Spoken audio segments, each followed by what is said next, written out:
நம் யாகமையாகவே செல்வங்கோடி கால மக்களிடத்திலும் உள்ள சர்வமல மந்திர மகாநீராகிய பகவான் அவர்களை முக்தி பாலிப்பு. எந்தை சுக்கிலாம்பர நாட்டில் வாழும் நாளில் எந்தை சுக்கிலாம்பர நாட்டில் வாழும் நாளில் எடுத்த சோனிதப்பை வந்து வீழ்ந்தேன். அந்த இதனில் அழிந்ததனந்தானந்தம் அந்த இதனில் அழிந்ததனந்தானந்தம் காற்று நெருக்கம் துருசவஸ்தையானே நொந்து கணம் அது கோடி எண்ணா லட்சம் நெடுங்காலம் கருவறையில் எனை நீர் காத்து தொந்தியின் மும்மலக்கணவாய் துயர் கடத்தி தொடர்ந்து நின்ற எம்மானை தொழுதல் செய்வான். அனைவருக்கும் நமஸ்காரம். நான் ஆரம்பிக்கிறதுக்கு முன்னாடி அந்த அக்கா அடக்கத்தை பத்தி சொன்னாங்க. அதே மாதிரி இன்னொரு அடக்கத்தை பத்தி அதே தேதியில் நடந்த இன்னொரு அடக்கத்தை பத்தி நான் சொல்லிடுறேன். மேல்வழி பார்த்தசாதி ஐயங்கார் அண்ணா அவங்களுடைய அடக்கம் நீங்க அன்னைக்கு கேள்விப்பட்டிருப்பீங்க. அவங்களுக்கு எந்த விதமான பிரச்சனையுமே இருக்கல. அவங்க ரொம்ப ஆரோக்கியமா தான் இருந்தாங்க. திடீர்னு ஒரு நாள் இரவு விடுதலை இருந்து இதுக்கு வளாகத்துக்கு போலான்னு எழுந்திருக்காங்க. எழுந்தப்ப சுவர் தடுக்கி ஏதோ இடிச்சு தலையில விழுந்திருக்காங்க. அந்த விழுந்தப்ப அதுல அவங்களுக்கு அந்த தொடை எலும்புல ஒரு ஃப்ராக்சர் ஆயிருக்கு. லேசா வலி இருந்திருக்கு. சரி அப்புறம் பார்க்கலான்ட்டு பேசாம சாயந்தரம் வரைக்கும் பேசாம இருந்துட்டு அதிகமா வலி இருக்கவே உடனே இங்க திருச்சிக்கு ஒரு ஆஸ்பத்திரியில அட்மிட் ஆகி சர்ஜரி எல்லாம் பண்ணிட்டு 2 நாள் இருந்துட்டு திரும்ப வீட்டுக்கு விடுதிக்கு சாலைக்கு விடுதியில தங்கி இருந்திருக்காங்க. அப்படி தங்கி இருக்கும்போது அவங்க மெடிசன் எல்லாம் கொஞ்சம் கொடுத்துருக்கிறதுனால அதை அப்படியே பண்ணிட்டு இருந்திருக்காங்க. அந்த மெடிசன் சாப்பிடும்போது அதனால ஒரு நாள் இரவு அவங்க கொஞ்சம் நெஞ்சு எரிச்சல் கொஞ்சம் அதிகமா இருக்கு, மருந்தெல்லாம் சாப்பிட்டுட்டு அந்த அக்காவை கூப்பிட்டு கொஞ்சம் இந்த எரிச்சலா இருக்கு, லேசா தடவி கொடு அப்படின்னு சொல்லியிருக்காங்க. அவங்களுடைய மனைவி, அதாவது அவங்களுடைய மனைவி அவங்க கோவிந்தய்யங்காருடைய மகள், மூத்த மகள். அவங்க யாமகதின்னு சொல்லிட்டு 3 தடவை தடை கொடுத்துருக்காங்க. முதல் தடவை தடை கொடுத்துருக்காங்க, 2வது தடவை தடை கொடுத்துருக்காங்க, 3வது தடவை யாமகதின்னு சொல்லி அவங்க நெஞ்ச தடவை கொடுத்தப்போ அண்ணா தலை சாஞ்சிச்சு, அடங்கிட்டாங்க. அவ்வளவுதான். தெய்வம் எப்படி எந்த ஒரு இடையில ஒரு பிரச்சனை வந்தது, கீழே விழுந்து தற்செயலா நடந்தது. அதையும் சரி பண்ணி விடுதலை இருக்கும்போது இது மாதிரி ஒரு நிகழ்வு நடந்து கடைசியில அந்த இரவு நேரத்துல அவங்க இது நடந்ததும் தெய்வம் எப்படி அதாவது ஒரு பறவை இன்னொரு கிளையிலிருந்து இன்னொரு கிளைக்கு தாவர மாதிரி அப்படின்ற மாதிரி அந்த எந்த வாதனையும் இல்லாம அவங்கள தெய்வம் அடிச்சுக்கிட்டாங்க. இது எப்பேற்பட்ட ஒரு இந்த செயல் யாரும் இந்த மாதிரி நம்ம கேள்விப்பட்டே இருக்க முடியாது. நல்ல ஆரோக்கியமா இருந்தாலும் அப்போ அவங்களுக்கு அந்த நிகழ்வு இது அவங்களுடைய அளக்கிற இப்படி நமக்கு இதையும் நமக்கு ஏகமா அளந்துட்டு இருக்காங்க. அதை எல்லாரும் பெற்றுக்கிட்டு இருக்கோம். அதுக்காக இந்த பாடெல்லாம் நமக்கு அளக்கிறதுக்கு அவங்க பட்ட பாடு என்ன அப்படின்னு நாம எப்பவுமே நம்ம அதைத்தான் அதிகமா நம்ம யோசிக்கணும். நான் பட்ட பாட்டை நீ பட்ட பாடா நினை அப்படின்னு தெய்வம் நமக்கு சொல்லியிருக்காங்க. யாராவது தான் செஞ்ச வேலையை இன்னொருத்தர் வேலையை நான் செஞ்சதா சொல்லிக்கணும் விடுவாங்களாம். ஆனா அவர்கள் அவர்கள் பட்ட பாட்டை நாம பட்டதா நினைக்க சொல்லி நமக்கு சொல்லித்தராங்க. அப்போ அந்த பாட்டை நம்ம நினைக்க அவங்க மேல நம்முடைய எண்ணம் நமக்கு அதிகமாகும். அப்போ அவங்க மேல எண்ணத்தை அவங்க எண்ணத்தை அவங்கள நம்ம எண்ணத்துக்குள்ள மாற்றி வச்சுக்கிறது தான் நம்ம செய்யக்கூடிய ஒரே வேலை. அன்பனும் பிடிக்குள் அகப்படும் மலையன்னு சொல்றாங்க. நம்ம அவங்க மேல எந்த அளவு உயிர்ப்பிடியான அன்பு வைக்கிறோமோ அதுக்கு ஏற்ற பலன் தான் நமக்கு கிடைக்கும். அப்படி அவங்க நம்மளுக்கு வாரி அளக்குறாங்க.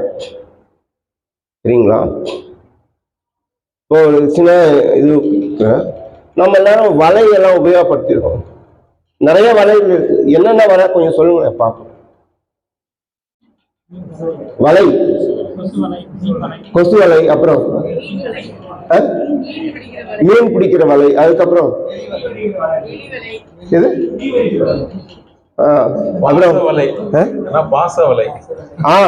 அது கரெக்ட். நம்ம எல்லாரும் அதுலதான் மாட்டிட்டு இருக்கோம். எலி வலை. அப்புறம் இப்படி நிறைய வலை அவங்கவுங்க. இப்போ அது வலை, அது வலை இல்ல, குரல் வலை, அது புரியுதா? அந்த மாதிரி பல வலைகளை நம்முடைய வாழ்க்கையில தேவைக்கேற்ற மாதிரி நம்ம உபயோகப்படுத்துறோம், சரிங்களா? ஆனா நம்மளா பிடிக்கிறதுக்கு தெய்வம் அவங்க பெரிய வலை கொண்டு வந்தாங்க. பல ஆண்டுகள் அவங்க 13 வருஷ காலம் ஓயா நடந்து ஊர் ஊரா போய் எவ்வளோ பேசி கடைசியில் ஒரு தலை சேர்றதுக்கு 13 ஆண்டு காலம் அவங்க பாடுபட வேண்டியிருந்தது. அப்போ அவங்க என்ன மாதிரி ஒரு வலையை அவங்க கொண்டு வந்தாங்க அப்படின்னு அவங்களே சொல்றாங்க. அந்த பாடல் படிக்கிறேன்னு கேளுங்க. வந்ததோர் அந்த காலம், வந்ததோர் அந்த காலம், மறை முதல் நிசக்க விஞ்சை சொந்தமதாக்கி சுத்த சமரசம் தனிலே ஏற்றும் மந்திர சிந்தை வாக்கால் மனுக்களை வாரி சேர்க்க செந்தமிழ்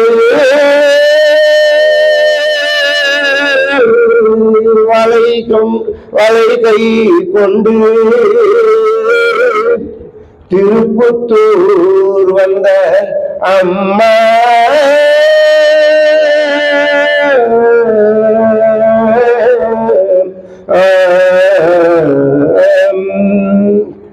அப்போ அவங்க இந்த செந்தமிழ் வலையை தான் உபயோகப்படுத்துறாங்க. அவங்க தமிழ்ல, நம்ம தமிழ்நாட்டுல இந்த இதுல அவதாரம் செய்யலைன்னா வேற ஒரு பாஷையிலயோ ஹிந்தியிலயோ வேற ஏதாவது பண்ணா நம்ம இவ்வளவு பேர் நம்ம இன்னைக்கு அதை பற்றி அடைய முடியுமா, பேச முடியுமா? அப்போ அந்த செந்தமிழ் வலை கொண்டுதான் இந்த எல்லாரும் கை போட்டாங்க. அவங்க பல அவங்களுடைய மாநிலத்துல அந்த ஆரம்ப கால பிரசாரத்துல இருந்து ஒவ்வொன்றும் பாத்தீங்கன்னா அந்த தமிழை படிக்கிறதுக்கே சாதாரணமா உள்ளவங்களுக்கு சிரமப்படுவாங்க. அந்த தமிழ் நடை அப்படி வாயில நுழையத்துக்கே கஷ்டம். அப்படியெல்லாம் அந்த ஓரளவு நிறைய அந்த தமிழ்ல ஓரளவு கொஞ்சம் தெளிவு இருந்தாதான் அதை படிக்க முடியும். அப்படிப்பட்ட ஒரு செந்தமிழ் வலையை நம்ம கொண்டு வந்திருக்காங்க. சாலை தமிழ் ஒரு திருவாக்கியத்துல தெய்வம் நமக்கு எடுத்து சொல்லியிருக்காங்க. உலகத்துல காலமெல்லாம் தமிழே படிக்கிறேன்னு சொல்லி தமிழை வளர்க்குறேன்னு என்னென்னவோ பண்றான். தமிழ் இவங்களுக்கு என்ன செஞ்சது? இங்கு மட்டும்தான் இந்த சாலை தமிழ் நமக்கு முத்தி நடனம் புரிகிறது. மற்றவங்களுக்கெல்லாம் தமிழ் காலை காட்டுகிறது, அல்லது வாளை காட்டுகிறது, அல்லது முதுகை காட்டுகிறது. எமக்கு மட்டும்தான் அது தன் முழு அழகையும் காட்டி முத்தி நடனம் புரிகிறதுன்னு சொல்றாங்க. இப்போ அப்படிப்பட்ட ஒரு செந்தமிழ் வலை கொண்டு நம்மள எல்லாரும் கை போடுறாங்க. அவங்க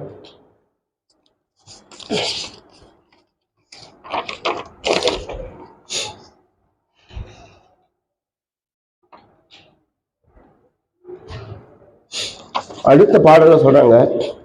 வந்தங்கள் தேவராஜ, வந்தங்கள் தேவராஜ, மருமகன் வடிவு தாங்கி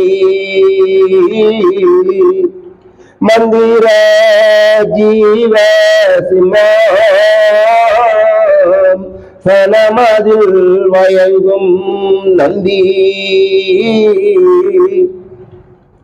எந்திர மலை போல் நின்று எங்களை தேடி நாளும்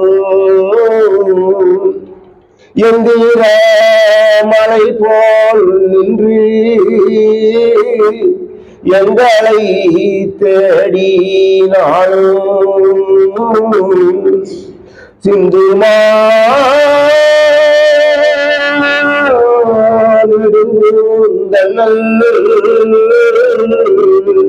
திருப்பத்தூர் வந்த அம்மா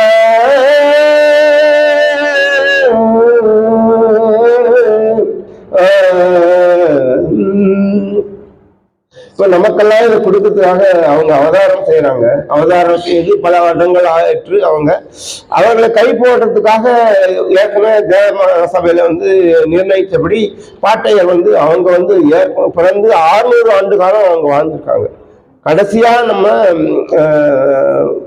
வள்ளுவர் பெருமான அவங்கள அவங்களுடைய இறுதி அவங்க அடக்கின நிலையான திசை அவங்க அடங்கிட்டாங்க. அதுக்கப்புறமா 27 ஆண்டுகள் பாட்டையா காத்துட்டு இருக்காங்க இவங்களை கை போடுறது. இப்போ ஒரு இடத்துல சொல்றாங்க, 27 ஆண்டுகள் நான் காத்திருந்து பெற்ற கண்ணே அப்படின்னு தெய்வத்தை அவங்க அந்த பிரிவு நேரத்துல அவங்க சொல்லுவாங்க. அது போல பாட்டையர் நம்ம தெய்வத்தை கை போடுறதுக்காக 27 ஆண்டுகள் காத்துட்டு இருந்தாங்க. ஆனா நம்ம தெய்வம் நம்மளை கை போடுறதுக்காக எங்க நம்மளை காணமே இன்னும் அப்படின்ட்டு ஏங்கி ஏங்கி நின்றுட்டு அவங்க அங்க காத்துட்டு இருக்காங்க. எப்படி நாம் என்ன பண்றோம்? அப்படி காத்திருந்துதான் நம்மளை கை போட்டிருக்காங்க இல்லையா? அப்போ அப்படி நம்ம கைப்பாட்டவங்களை நம்ம நம்ம அவங்க கிட்ட நம்ம எப்படி ஒட்டுதலா எந்த அளவு இதோட இருக்கணும்? நம்முடைய அப்பா அம்மா கூட நம்ம மேல அவ்வளவு பிரியம் கிடையாது, அவங்களுக்கு நம்ம மேல அவ்வளவு அக்கறை. அண்ணாவுடைய அப்பா அடக்கான ஒரு நிகழ்வை பத்தி நிகழ்ச்சியை ஆலயத்துல பேசும்போது தெய்வம் சொல்றாங்க, பாசிபந்தானந்தர் அடக்கமானப்போ அவன் மனைவி கூட அவ்வளவு வருத்தப்பட்டிருக்க மாட்டாங்க. என்னுடைய கவலை அளவுக்கு அதிகமா இருந்தது, நான் சொல்ல முடியாத அந்த அளவு கவலைன்னு சொல்றாங்க. அப்ப எந்த அளவு கவலை நம்ம அக்கறை நம்ம மேல வச்சிருக்காங்க. நாம செய்ய வேண்டியதெல்லாம் என்ன? அவங்கள நினைச்சிட்டு இருக்கிறது ஒண்ணுதான் நம்ம செய்யணும். இப்படி அவங்க படாத பாடுபட்டு சொல்லோனா துயரங்கள்லாம் அனுபவிச்சு இடுக்கண்களை எல்லாம் சந்திச்சு நமக்காக பாடுபடுறாங்க. அப்போ இப்படியெல்லாம் இருந்தும் சிலர் தங்களுடைய அறிவுல தன்னறிவுல போய் மாற்றமா போறாங்க. அப்போ அவங்க பட்ட பாட்டை நமக்கு பூரண பாடுன்ற ஒரு அந்த பாடல்ல முழுசா சொல்றாங்க. அவ்வளவு என்னெல்லாம் பாடுபட்டேன்னு அவங்க ஒரு கதறி அழகிற மாதிரி நம்மளுக்கு சொல்றாங்க. இப்படியெல்லாம் நான் பாடுபட்டேனே, நீ இப்படி இதா இருக்கேன்றதுக்காக நம்மளுக்கு அறிவுல படணுன்றதுக்காக சொல்றாங்க. அந்த பூரண பாடு மட்டும் நான் முழுசா படிக்கிறேன், நான் பின்பாட்டு படிக்கிறதுக்கு நேரம் இல்லை.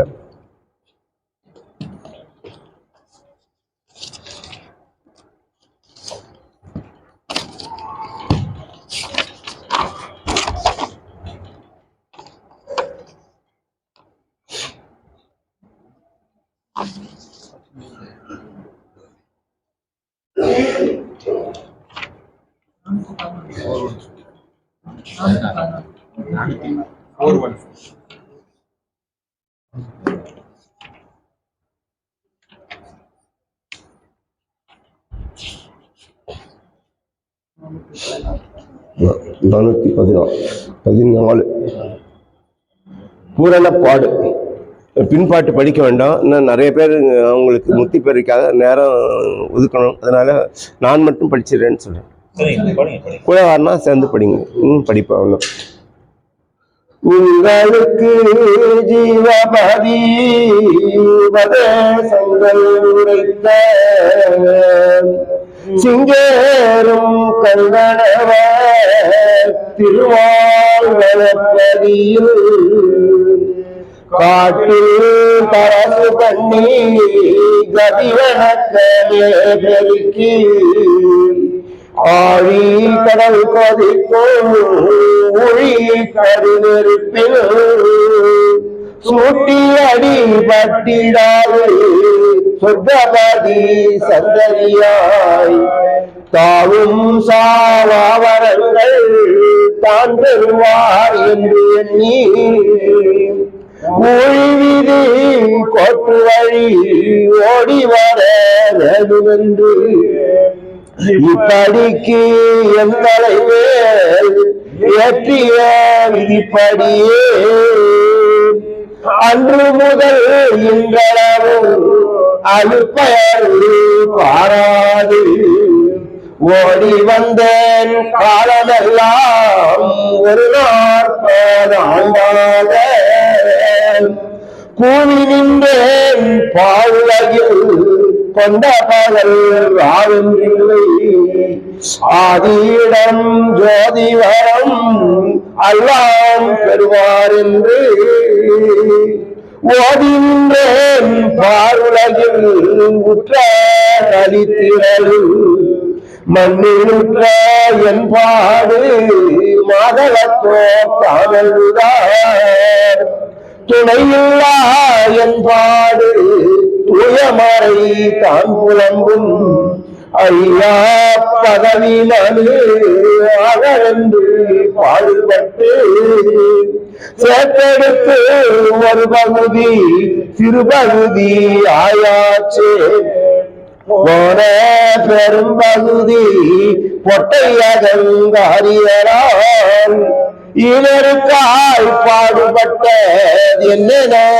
எண்ணுதையா வீணருக்கு ஞானபதம் விழலுக்கிரை நீராச்சே ஆன சிறு பகுதி ஆயாச்சே என்பாடு தீக்கிரை கொடுப்பதற்கோ திருநாளுக்கு வளர்த்து அரசு கிளி வளர்த்த ரமணி அறிவிக்கோ உழிமாறும்படிப்போ உற்று நான் வளர்த்தேன் காணா கருவூரத்தை கண்டும் ஆனதென்னோ என்று குண்டமது எண்ணி நின்று பேசுதையா சிறுபகுதி செல்வங்களே பெரும்பகுதி ஆக்கிடுவேன் ஒருவருக்கும் கிட்டாத உற்றதவ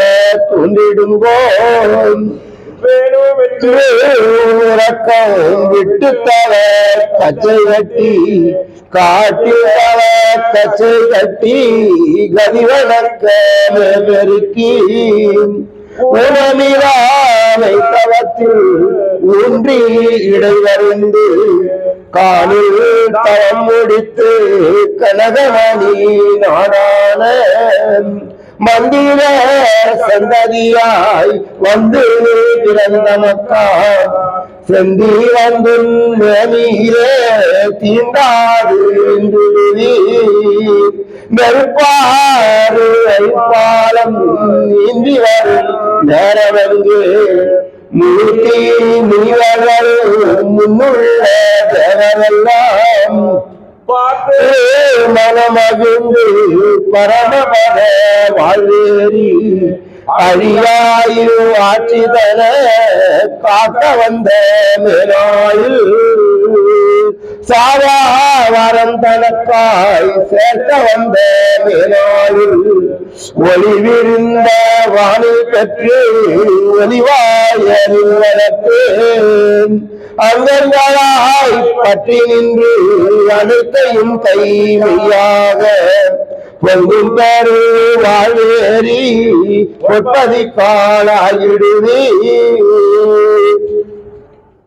அடுத்து இன்னொரு வாக்கியத்துல தெய்வம் சொல்றாங்க. அந்த வாக்கியத்தை நான் பிறகு படிக்கிறேன். அதுக்கு முன்னாடி பக்கத்தே பூரண மூலப்பழம் அதுலயும் இதேதான் அவங்களுடைய இதை சொல்றாங்க. காலம் கடந்த கலிக்கடையில்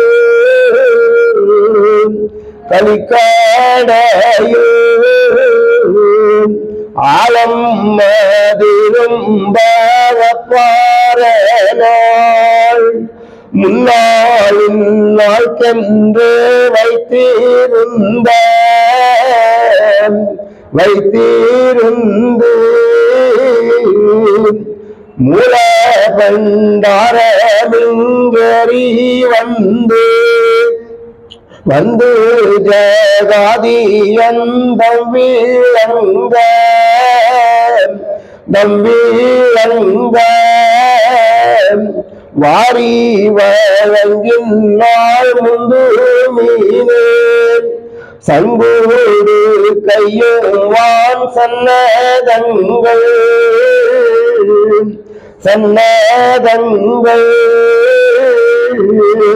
தான் கொண்ட மூல பண்டாரம் வந்து சாயுச்ச பட்டம்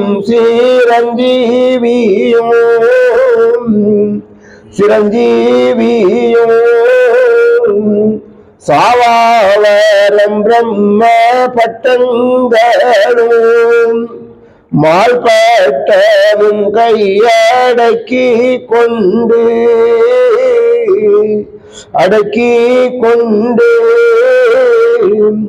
வழங்குது மூல பண்முந்து மின்னே பூமி பரப்பாரம் ஏறி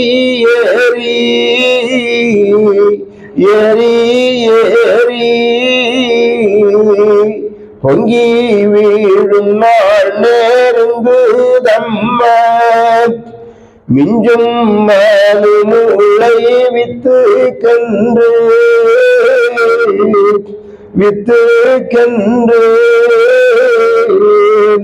மீறும் சீரு தீட்டோர் இந்தியாவில் என்று உரைத்த நம்ம புத்தர் பீரான்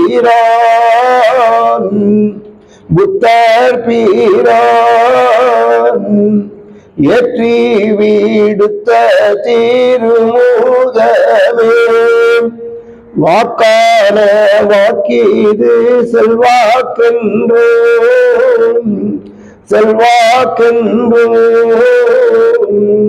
வந்தாரி எல்லாமே வாழ்வது மெய்வீழைவின் பார வான்களெல்லாம் மெய்மேனி தாங்கி வாழ்மையுகமே.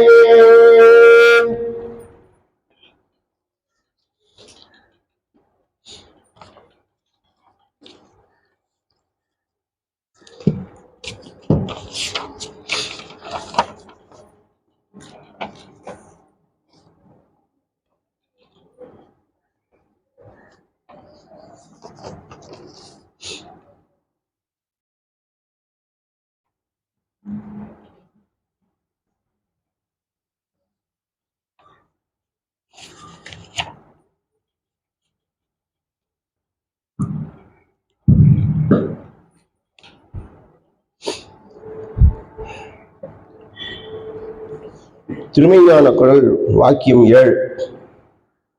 காலம் கடந்த கலிக்கடையில் என்று ஆரம்பிக்கும் பாடல் சபையில் படித்துக் கொண்டு வரும்பொழுது பூமி பவப்பாரம் ஏறி பொங்கி விழுந்தால் நெருங்குதம்மா மிஞ்சும் மனுமுறை வித்துக்கென்று மீறும் சிறிதுட்டோர் இந்தியாவில் என்று வைத்த நம்ம புத்தர் பிரான் என்று வரிகள் வந்ததும் பாடலை நிறுத்தி ஆண்டவர்கள் புத்தபிரான் அவர்கள் இதை அந்த காலத்தில் இருந்து பார்த்து சொல்கிறார்கள். பவக்கோளில் இருந்து பவக்கோளானது அதிகரித்து அதனால் உலகம் அழிந்து போகும்போது இந்தியாவில் ஒரு சிறிய திட்டானது மிஞ்சும் என்று அவர்களுடைய தேவ தீர்க்க திருஷ்டிக்கு தோன்றி சொல்லியிருக்கிறார்கள். ஆனால் அவர்களுக்கு அது எந்த இடம் என்று திட்டமாக தெரியுமா? தெரியாது. உனக்கு நாம் அறிவித்ததால் இந்த இடம்தான் அது என்று நிச்சயமாக தெரியும். நாம் சொல்லுகிறோம், அந்த மீட்பு செயல் இந்த இடத்தில் கட்டாயம் நடக்கப் போகிறது. அந்த வல்லப திருச்செயல் இப்போது எம் கைக்கு வந்தாயிற்று. அதற்கான ஒரு எச்சரிக்கை பரிசாக பூரண மூலப்பழம் என்ற நாமம் கொடுத்து இதை உங்களுக்கு முன்னரே நாம் அறிவித்திருக்கிறோம். இன்று முதல் 1 வருஷ ஜீவனஸ்து உங்கள் கையில் இருக்க வேண்டும். 1 வருஷத்திற்கு கம்மியாக இருந்தால் நிச்சயம் அந்த அமளி நேரத்தில் யாராயிருந்தாலும் அவஸ்தைப்பட்டே தீர வேண்டும். பால் சுரக்கிறவர்களுக்கும் கர்ப்பிணிகளுக்கும் அந்த நேரம் கொடிய அவஸ்தை நேரமாக இருக்கும். முத்தவர்கள் பதித்த சித்திபுரமாகிய இந்த நீதி நகரத்தில் அவர்கள் இருக்கலாகாது. இருந்தால் இந்த பூமியும் சேர்ந்து அதமாகும். நீங்கள் அதில் மாற்றிக்கொள்ள நேரும். அப்படி நேர்ந்தால் நாம் மட்டும் துண்டாக உங்களை விட்டு ஒதுங்கிக் கொள்வோம். ஆகவே தேவ பூமிக்கு வெளியிலே இருந்து கொண்டு வந்து போகட்டும். இங்கே குடியாக இருக்கக்கூடாது. இத்தேவ சட்டத்தை மீறியவர்களுடன் நீ தொடர்பு கொண்டால் உன்னையும் அது இழுத்துவிடும். ஜாக்கிரதை. நீ எப்போதும் எம் நினைவிலேயே ஒட்டி இருக்க வேண்டும்.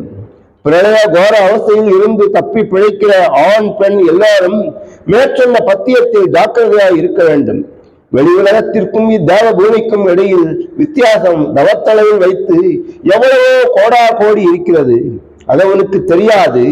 நீ இருக்க வேண்டியது இந்த பத்தியமாகிய ஒரே ஒரு எண்ணத்தில் தான். வயோதிகமானவர்களுக்கும் பாலியமாக இருக்கிறவர்களுக்கும் ஆண் பெண் எல்லோருக்கும் ஒரே சட்டம்தான். ஒரு அற்ப நேர நினைவுதானே அது. ஏன் அதை மாற்றிக்கொள்ளக்கூடாது? ஆண்கள் கௌபீன சுத்தராயும் பெண்கள் தங்கள் மறைவிட சுத்தராயும் இருக்க வேண்டும். பிழைக்கிறவர்களுக்கு இந்த கட்டுமானம் வேண்டும். நாம் இப்போது உங்களுக்கு உத்தரவிட்டது இதை நீங்கள் ஒருவருக்கொருவர் பேசிக்கொள்ள வேண்டும். அப்பொழுதுதான் உங்கள் நினைவில் இது படியும். இந்நேரத்திற்கு வேண்டிய சத்திய ஒழுக்கத்திற்கு இணங்கி நடக்காதவர்கள் இங்கு இருந்தால் நல்ல பதார்த்தத்தோடு கூடிய உணவில் கொஞ்சம் நரகளை வைத்தது போல அவ்வளவும் வீணாக போய்விடும். தீ ஒரு துளிதானே பட்டது, அது எல்லாவற்றையும் அல்லவா எரித்து விட்டது. அதுபோல் ஒரு தலையானது சத்திய கேட்டில் இருந்தாலும் அந்த தீங்கு எல்லோரையும் பற்றி கொள்ளும். எம்முடைய இந்த வார்த்தைகளை மலை போல எண்ணி கை கொள்ள வேண்டும். இது மகா முக்கியம். கர்ப்ப குடலானது திருகி திருகி துண்டாடி வாய் வழியாக கக்கும் நேரம் வருகிறது. அன்று உத்தம மேருவாகிய புத்தபிரான் அவர்கள் பார்க்கும் போது இந்த சந்தர்ப்பம் எவ்வளவு தூரமாக இருந்தது. ஆனால் இப்போது நம் கைக்கு எட்டுகிற எல்லைக்கு வந்துவிட்டது. ஒரு பொருளை 1000 மைல் தூரத்திலிருந்து பார்ப்பதற்கும் பக்கத்தில் இருந்து பார்ப்பதற்கும் எவ்வளவு வித்தியாசமோ அந்த வித்தியாச அளவில் நாம் அந்த நேரத்தை பார்க்கிறோம். இன்று காலையில் இருந்து உங்களுக்கு சொல்லணும் என்று நினைத்து கொண்டே இருந்தோம். இந்த எச்சரிக்கையை உங்களுக்கு சொல்லும்படியாக நீதி என் உள்ளிருந்து சுரண்டி தீவிரப்படுத்துகிறது. எல்லாரும் எப்படா ஆயத்துக்கு வந்து நம் முன் சேருவார்கள், இதை சொல்லிவிடலாம் என்று இருந்தோம். இப்போது உங்கள் காதில் இதை போட்டுவிட்டோம். இதை உங்கள் காதில் கேட்டதோடு நீங்கள் சும்மா இருக்கக்கூடாது. ஒருவருக்கொருவர் இதை பற்றி பேசிக்கொள்ள வேண்டும். உலகம் கண்டிராத ஒரு பெரிய காரியம் நடக்கப் போகிறது. அதை நின்று முட்டி தாங்குகிறார்கள். நீ அவர்களுக்கு உதவியாக நிற்கக்கூடாதா? பாரதூரமாக நினைத்தால்தானே அது பெரிதென்று தெரியும். அழிய நிற்கிற இந்த பூமிக்கும் நாம் இருக்கிற இந்த சத்திய பூமிக்கும் இடையே உள்ள வேறுபட்ட அடையாளம் இதுதான். இந்த சத்திய ஒழுக்கமே நாம் வாழும் இந்த பூமிக்கு ஒரு வேலியாகும். மாண்டார் வருவாரோ என்று ஒரு ஸ்லோகம் இருந்து வருகிறதே, ஆனால் மாண்ட மனுவனைத்தும் மண்ணிலிருந்து எழுப்பி வருவார்கள் என்று கூறப்பெறும் நேரம் எப்படிப்பட்ட காலமாக இருக்கும்? காலையில் விதை போட்டால் மாலையில் அது உணவுக்கு வருமா? இந்த செயல் ஆகக்கூடியதா என்றால் ஆகவே ஆகாது என்றுதானே நினைக்க வரும். அப்படி ஆகக்கூடும் என்பது எவர் அறிவுக்காது எட்டுமா? எட்டாது. அப்படி உண்டாகி வருவதானால் மண், தண்ணீர், ஆகாயம் இதிலே எல்லாம் பிறண்டுதானே வரும். இந்த மனிதனை ஒரே அழகுடைய எவ்வள வயதில் வைப்பதாக இருந்தால் அதுவும் பிணி, மூப்பு, சாக்காடு அல்லாத ஒரு சுத்த நித்திய மேனியில் ஒரே அளவில் எக்கோடி காலத்திற்கும் வைப்பதானால் அது எப்படி இருக்கும்? இப்போது உள்ள பறவை, மாடு, மரம், ருசி, பசி அனைத்தும் மாறி ஒரு புதிய உலகமானது எவ்வளவு அழகினை உடையதால் உதயமாகும். இப்படி ஆகும் என்று நீ நினைத்திருப்பாயா? இல்லையே. நினைக்க முடியுமா? முடியாது. ஆகவே நாம் சொன்ன இடத்தில் சொன்ன குறியில் நீ நிற்க வேண்டியதுதான். உன் யோசனை, குயுக்தி எல்லாம் அந்த நீதி உலக உற்பவ காரியத்தில் செல்லாது. இதை நாமா சொல்லுகிறோம். இது என் வாயிலிருந்து வரவில்லை. ஆதி பிரம்மத்தின் வேதநாத ஒலி இது என்று நிலை. பார்த்தால் எல்லாம் ஒரே வார்த்தையாகத்தான் இருக்கும். நாம் சொல்வதை வேதகமாக எண்ணிவிடாதே. அப்படி எண்ணினாயானால் உன் தலையை துண்டாடிவிடும். எத்தனையோ பேர் இப்போது இங்கு இல்லாமல் இருக்கலாம். ஆகவே இதை ஒருவருக்கொருவர் பேசிக்கொள்ள வேண்டும். பவப்பாரத்தின் மிகுதியினால் இவ்வுலக வடிவு வேஷம் கழன்று உருக்குலைந்து போகப் போகிறது. இதற்கு முகூர்த்தக்கால் ஊனி 150 ஆண்டுகளுக்கு மேல் காலம் ஆகிவிட்டது. ஜலம் ஊறுகிற எல்லையில் தீர்த்தண்ணீர் உண்டானதற்கு சந்தோஷப்படுகிறான். நஞ்சு உண்டாக்கியது கொள்வதற்கு இவன் அதை மகிழ்ச்சியுடன் சாப்பிடுகிறான் என்றால் இந்த உலகம் அழிவிற்கே நிற்கிறது என்று தெரிகிறதல்லவா? ஆம், தேவனாக ஆவது ஒன்றுதான் அறிவு, மற்றது அறிவு அல்ல. தேவன் ஆன பிறகுதான் இது விளங்கும். மறுபிறப்பு பெற்றுள்ள உங்களுக்கு இந்த ஜாக்கிரதை கட்டாயம் வேண்டும். இந்த ஜாக்கிரதை எல்லோருக்கும் வேண்டும், எங்களுக்கு மட்டும் இல்லை, எல்லோருக்கும் வேண்டும். இந்த ஜாக்கிரதையில நம்ம எவ்வளவு இருக்கணுமோ அந்த அந்த சதா இந்த எண்ணத்துல இருக்கணும்.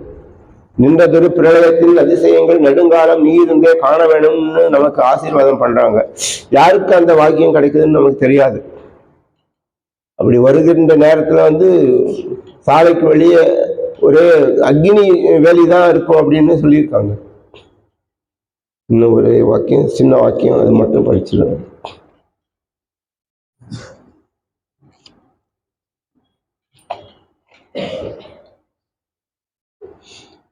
25/12/71 வெளியானது.